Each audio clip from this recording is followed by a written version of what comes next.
മലയാള ഭാഷ മറക്കാൻ പാടില്ല. പഠിക്കാത്ത എന്താ ഇപ്പൊ നമ്മുടെ പിള്ളേര് മുഴുവൻ എവിടെയാ? ഇന്ന് ഫെബ്രുവരി 21 ലോക മാതൃഭാഷാ ദിനം. നമ്മുടെ മാതൃഭാഷയായ മലയാളത്തെ കുറിച്ച് നമ്മൾ മലയാളികൾക്ക് എത്രത്തോളം അറിവുണ്ടെന്ന് നോക്കിയാലോ. മലയാള അക്ഷരത്തിലെ ചില്ലക്ഷരങ്ങൾ എത്രയാണെന്നറിയോ? ചില്ലക്ഷരങ്ങളാ? ഏതൊക്കെയാണെന്ന് പറയോ? ഇൽ, ഇൻ, ഇർ, ഇൻ, ഇൽ. കാക്കെ കാക്കെ കൂടെ ഇവിടെ പാട്ട് പഠിപ്പിച്ചിട്ടുണ്ടോ? സ്കൂളില് പഠിപ്പിച്ചിട്ടില്ലേ? അത് എഴുതിയതാരാന്നറിയോ? കാക്കെ കാക്കെ കൂടെ ഇവിടെ പാട്ട് എഴുതിയതാരാന്നറിയോ? അറിയില്ല. ഉള്ളൂരാണ് കേട്ടോ. കുമാരനാശാന്റെ 2 കൃതികൾ പറയോ?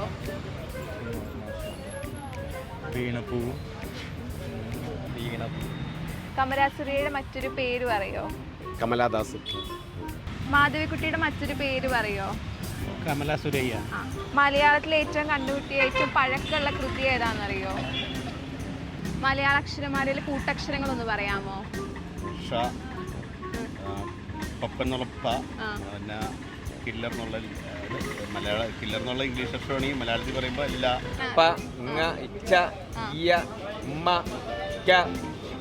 അപ്പം ഞങ്ങളുടെയൊക്കെ ചെറു പ്രായത്തിലൊക്കെ എന്ന് പറഞ്ഞാൽ നല്ല വായന ഉണ്ടായിരുന്നു. സ്കൂളിലൊക്കെ എന്ന് പറഞ്ഞാൽ ഇതുപോലെ തന്നെ ഒത്തിരി, അതായത് വായനശാലയിൽ പോയി പുസ്തകങ്ങളെടുക്കുക. വെക്കേഷനൊക്കെ എന്ന് പറഞ്ഞാൽ പുസ്തകങ്ങളെടുത്ത് വായിക്കുക എന്നുള്ളതായിരുന്നു. അത് ഇന്നല്ലേ ഇംഗ്ലീഷ് മീഡിയത്തിൻ്റെയൊക്കെ ഒരു അതിപ്രസരം വന്നത്. അപ്പോൾ അതുകൊണ്ടായിരിക്കും ഒരു മലയാളം മീഡിയത്തിൽ അവഗണന ഇപ്പം ഉണ്ട്.